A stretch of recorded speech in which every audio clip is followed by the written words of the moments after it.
Evening बच्चों, कैसे हो आप सब। आशा करते होंगे आप सब अच्छे होंगे और नवोदय विद्यालय कक्षा 6 में प्रवेश के लिए जो एग्ज़ाम हो गया, आप उसके लिए काफ़ी अच्छी मेहनत कर रहे होंगे।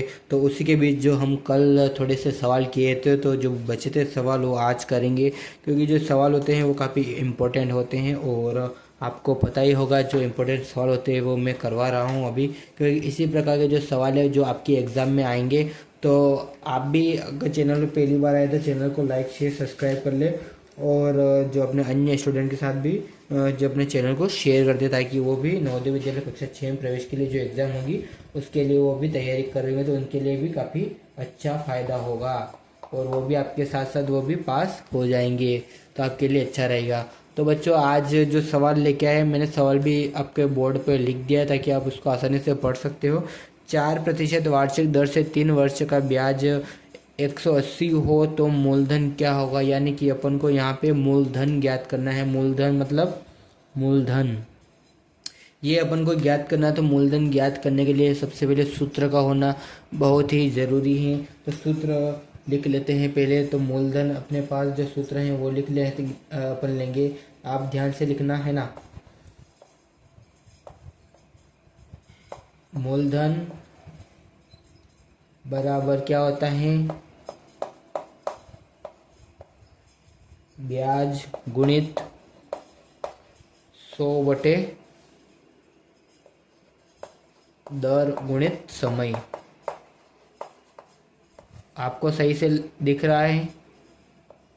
ठीक है, ये हो गया अपना मूलधन का सूत्र।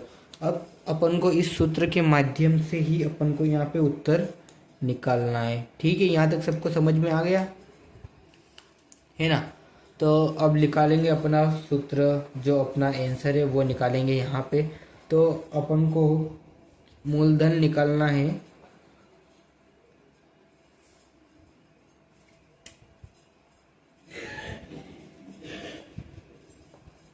मूलधन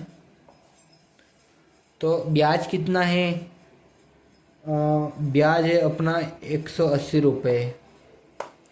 आपको क्लियर दिख रहा है? ठीक है। और गुणे में यहाँ पे 100 लिख देंगे अपन, है ना। और बटे में क्या करना है, जो दर कितनी है 4% वार्षिक दर है। तो और समय कितना है 3 वर्ष का। ये यहाँ तक सबके क्लियर हो गया। तो अब क्या है, अपने पास थोड़ी सी जगह की थोड़ी सी कमी है, इसलिए अपन यहाँ पे इसको सोल्व करेंगे। पहले इनको काट लेते हैं, ये अपने कट रहे हैं इसलिए तो इनको पहले काट लेते हैं। ठीक है, तो अपन को इनको आसानी विधि से भी काट सकते हैं। किस प्रकार काटेंगे वो भी देख लेते हैं। तो अपन इसको अगर 4 से भी काटें तो 4 चौक 16 है ना। और बचे कितने अपने पास यहाँ पे 20 बचे, तो 4 5 20। ठीक है, यहाँ तक सबके क्लियर हो गया। यहाँ तक सबके क्लियर है। 4 चौक 16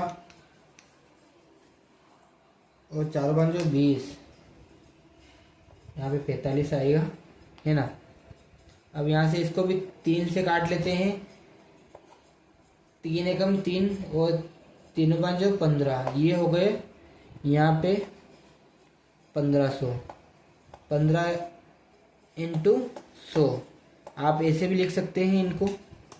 तो अब कितना, अगर इनका अगर मल्टीप्लाई करेंगे, गुणा करेंगे, तो कितना आंसर आएगा 1500।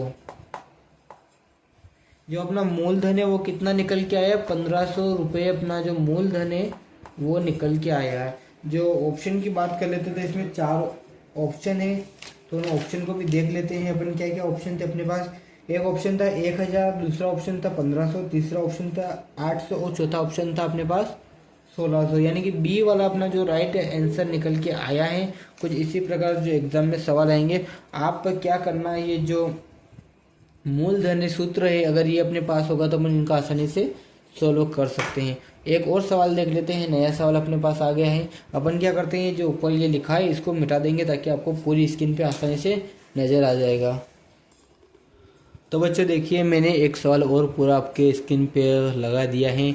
आप सवाल पढ़िए पहले। सवाल क्या है, अनिल ने एक कूलर 2500 रुपये में बेचकर 400 रुपये लाभ कमाया, तो कूलर का क्रय मूल्य क्या होगा। ये सीधा और आसान सा सवाल है। आप पहले सवाल को समझिए, सवाल क्या कह रहे हैं। अपना जो अनिल है उसने एक कूलर को 25 रुपये में बेच दिया, तो उसे 400 रुपये का लाभ हुआ। तो जो कूलर की वास्तविक कीमत क्या थी वो अपन को ज्ञात करना है। तो ये ऑप्शन है, ये भी मैंने यहाँ पे स्क्रीन पे लगा दिए। देखिए आप, चारों ऑप्शन है ए बी सी डी। तो आप इनमें देखिए, जो देखिए आप स्क्रीन पे कुछ इस प्रकार से मैंने चारों ऑप्शन लगा दिए। तो आप देखिए, अपन इनको हल भी करेंगे किस प्रकार से। अपना हल होगा पूरा सवाल ये अपना क्रय मूल्य के ऊपर होने वाला है। अपन यहाँ पे इसको हल करेंगे, तो हल भी करके देख लेते हैं। देखो, कूलर का विक्रय मूल्य क्या है, यानी कि जो सेलिंग प्राइस क्या है वो लिख लेते हैं। देखो, कूलर का विक्रय मूल्य,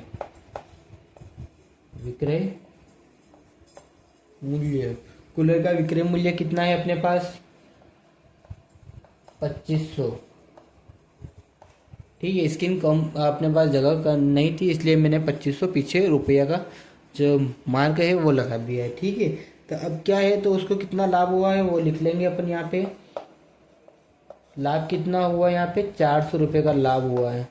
तो सीधा सा आपको सूत्र याद होगा विक्रय मूल्य का। तो विक्रय मूल्य का जो सूत्र है वो किस प्रकार है, अपन को क्रय मूल्य ज्ञात करना है। तो क्रय मूल्य का जो सूत्र है वो अपन यहाँ पे लिख लेते हैं। ठीक है, क्रय मूल्य बराबर क्या होता है अपना,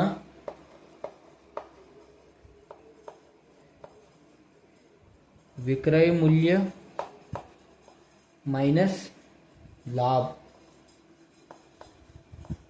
अगर वो इसकी जगह अगर वो अपन को अगर विक्रय मूल्य ज्ञात करने के लिए बोलता, तो जो सूत्र है इसमें से थोड़ा सा चेंज हो जाता, सूत्र में चेंज हो जाता। तो आपको पता ही होता है कि सूत्र क्या होगा अपना। तो ये अपना हो गया है, सूत्र हो गया है। इसी सूत्र के माध्यम से अपन यहाँ पे क्रय मूल्य निकालेंगे। तो अपन को क्रय मूल्य निकालना है, यहाँ पे क्रय मूल्य निकालना है यहाँ पे। तो जो कॉस्ट प्राइस है वो निकालनी है, तो कॉस्ट प्राइस है वो निकालनी है। इसको सीपी के माध्यम से अपन दर्शाएंगे यहाँ पे। तो अपने पास विक्रय मूल्य कितना है, यहाँ पे सेलिंग प्राइस कितनी दे रखी थी, 2500 रुपये है ना। और इसमें माइनस कर देंगे, लाभ कितना हुआ था, 400 रुपये का लाभ हुआ था अपन को यहाँ पर। तो इसको अगर माइनस कर देंगे तो कितना निकल के आएगा, अगर 2500 में से जो 2500 में से अगर 400 जाएंगे तो कितना निकल के आएगा, 2100 रुपये है ना। 2100 रुपये निकल के आएगा। यानी कि जो वास्तविक उसकी कीमत की बात कर लेते हैं कूलर की। तो जो कूलर की कीमत है, ये कूलर आ गया अपना, ये वाला कूलर है, इसमें ये फैन है लगे हैं ये। तो ये कूलर की प्राइस कितनी थी, तो इस कूलर की प्राइस थी 2100 रुपये। ये 2100 रुपये इस कूलर की प्राइस थी। देखिए आप पहले है ना, 2100 रुपये इस कूलर की प्राइस थी। ये पूरा क्वेश्चन है, ये सवाल है, ये आपके सामने है। कुछ इस प्रकार का ये सवाल निकल के आया है अपना। वो जो मैंने आंसर भी यहाँ पे लगा दिया है, कुछ इस प्रकार का इसका आंसर निकल के आ रहा है।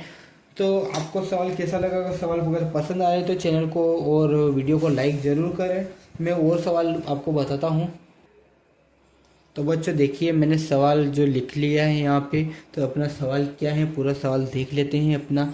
एक समान गति से चलती हुई रेलगाड़ी अगर 30 किलोमीटर प्रति घंटा की चाल से 5 घंटे में कितनी दूरी तय करेगी। आसान सा सवाल है, सीधा सा सवाल है। इसको अपन हल करके देख लेते हैं। सवाल थोड़ा सा बड़ा है, लेकिन अपन को ये बहुत बड़ा नज़र आ रहा है, लेकिन सवाल कोई बड़ा नहीं है। सवाल बिल्कुल छोटा सा अपना सवाल होने वाला है ये, और इस सवाल को अपन हल करेंगे।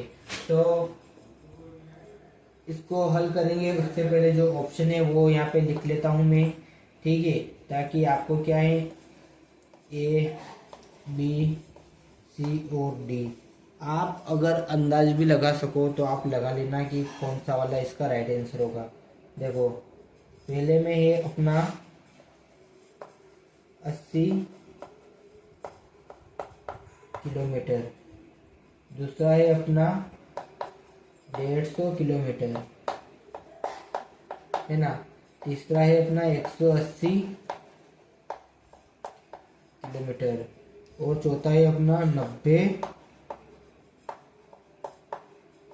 किलोमीटर।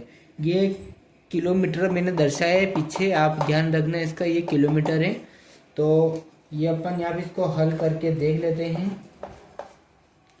तो वो कितनी दूरी तय करेगी जो अपने, ये आप देखिए, ये अपने रेलगाड़ी है, ये इसके इंजन के डब्बे बना दिए हैं मैंने, ये डब्बे बना दिए, और ये पटरी पर चल रही है, और ये अपने आगे एक रेलगाड़ी, ठीक है। ये मालगाड़ी है ना, इसमें माल लोडिंग है अभी, ठीक है। और ये पीछे धुआं देते हुए चल रही है अपनी रेलगाड़ी। तो ये रेलगाड़ी चल रही है, तो इसने क्या बोला कि ये 5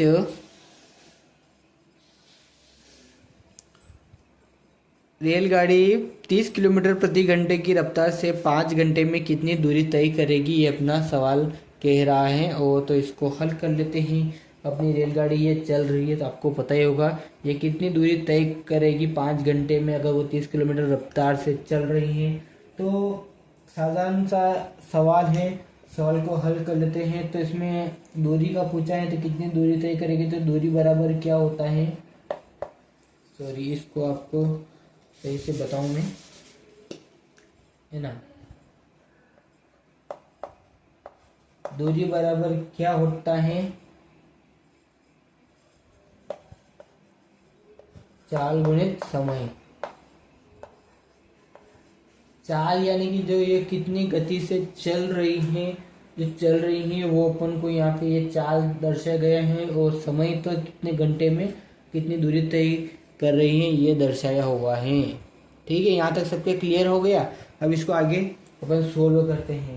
तो चाल कितनी है इसकी, 30 किलोमीटर है ना, और कितने घंटे या कितना समय लगेगा, 5 घंटे, ठीक है। तो इनका अगर मल्टीप्लाई कर देंगे तो कितना निकल के आएगा, 150, 5 तारीख 15 और 1 0 ही है ना, 150 किलोमीटर।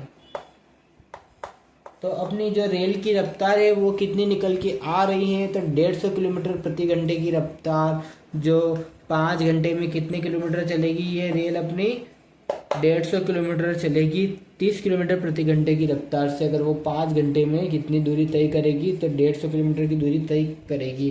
तो अपना जो ऑप्शन है ये बी वाला जो अपना राइट आंसर निकल के आया है। तो इसी प्रकार से और भी नए नए क्वेश्चन आएंगे, वो मैं आपको बताऊंगा। समय है अभी तो, वैसे जवाहर नवोदय विद्यालय कक्षा 6 में जो प्रवेश होगा उसके जो एग्ज़ाम होगी उसके लिए। तो अभी के लिए इतना ही। अगर वीडियो पसंद आए तो वीडियो को लाइक ज़रूर कीजिएगा, और अपने अन्य दोस्तों के साथ भी वीडियो को शेयर कीजिएगा, ताकि वो भी अगर नवोदय विद्यालय कक्षा 6 में प्रवेश के लिए जो एग्ज़ाम होगी वो दे रहे हैं, तो उनके लिए जो ये वीडियो कभी फ़ायदेमंद हो जाए तो उन्हें ज़रूर बताइएगा। अभी के लिए इतना ही। धन्यवाद। जय हिंद, जय भारत।